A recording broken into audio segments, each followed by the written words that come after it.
సరే, స్వస్తి. భగవద్గీత 12వ అధ్యాయం. ఒకసారి ఆ శ్లోకాలు అందాం. ఏవం సతతయుక్తాయే భక్తాస్త్వాం పర్యుపాసతే ఏ చాప్యక్షరమవ్యక్తం తేషాం కే యోగవిత్తమాః. శ్రీభగవానువాచ మయ్యావేశ్య మనో యే మాం నిత్యయుక్తా ఉపాసతే శ్రద్ధయా పరయోపేతా తే మే యుక్తతమా మతాః. ఏ త్వక్షరమనిర్దేశ్యం అవ్యక్తం పర్యుపాసతే సర్వత్ర గమచింత్యం చ కూటస్థమచలం ధ్రువం సంనియమేంద్రియగ్రామం సర్వత్ర సమబుద్ధయః తే ప్రాప్నువంతి మామేవ సర్వభూతహితే రతాః. క్లేశోధికతరస్తేషాం అవ్యక్తాసక్తచేతసాం అవ్యక్తా హి గతిర్దుఃఖం దేహవద్భిరవాప్యతే. గోపాలకృష్ణ గారు ఒక్కసారి చూడండి, చచ్చిపోకుండా కాస్త ఎక్కడన్నా పడైంది, అలా వెళ్ళిపోతుంది. మెల్లిగా తిరిగి చచ్చిపోకుండా. ఏతు సర్వాణి కర్మాణి మయి సన్యస్య మత్పరః అనన్యేనైవ యోగేన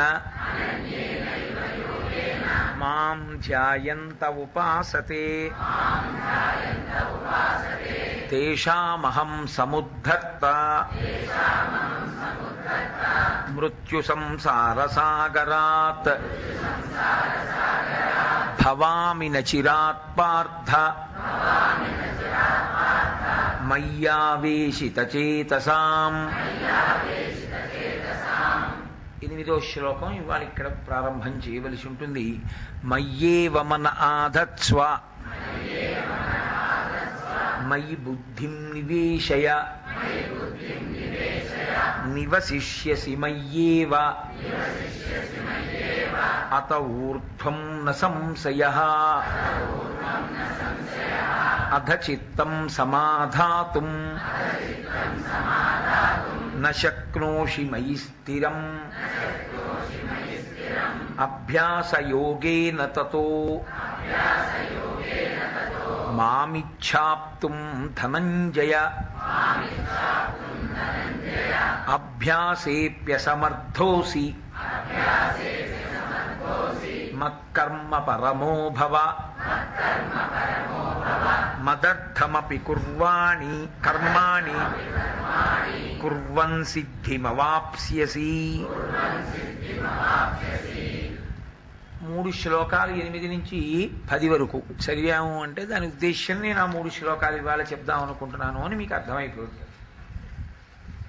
మయ్యేవ మన ఆధత్స్వ మయి బుద్ధిం నివేశయ నివసిష్యసి మయ్యేవ అత ఊర్ధ్వం న సంశయః అంటాడు భగవానుడి ఈ శ్లోకంలో. ఈ 3 శ్లోకములు సాధన యందు ఉందామనుకున్న వారికి, ఈశ్వరుణ్ణి చేరే ప్రయత్నం చేద్దామనుకున్న వాళ్ళకి చాలా చాలా అత్యంత అవసరమైనటువంటి శ్లోకములు.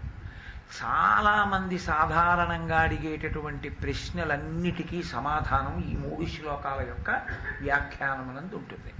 నేను పూర్ణంగా వ్యాఖ్యానం చేస్తున్న వాడను మాత్రం కాదు అని మీరు ముందుగానే గమనించవలసి ఉంటుంది. సమయాన్ని దృష్టిలో పెట్టుకుని నేను చాలా లఘు వ్యాఖ్య మాత్రమే చేస్తున్నాను.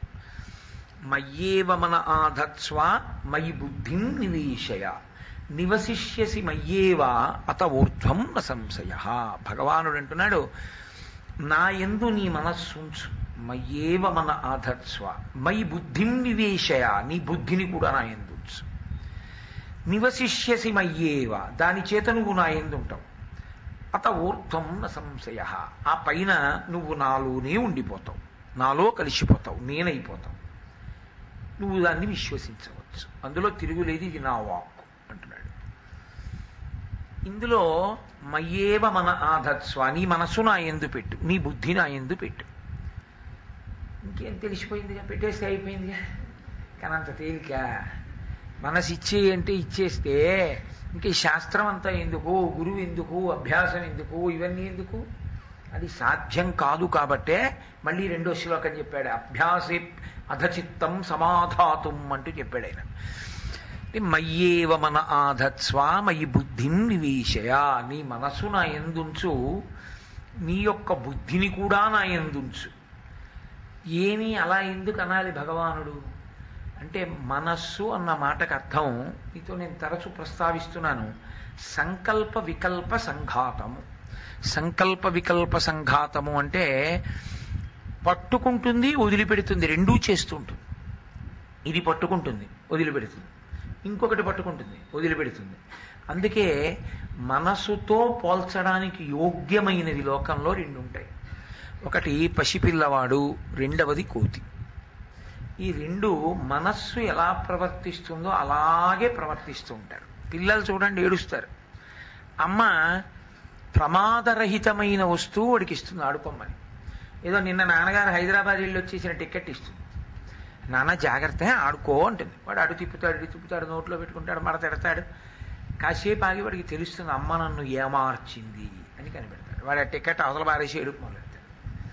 అమ్మ ఏం చేస్తుంది, మళ్ళీ వచ్చి ఎత్తుకునేదిగో కాకి కాకి చూసావనన్నా, అమ్మో కావుని ఎలా అరుస్తోందో అంటుంది. వాడు మళ్ళీ మర్చిపోతాడు. మర్చిపోయిన తర్వాత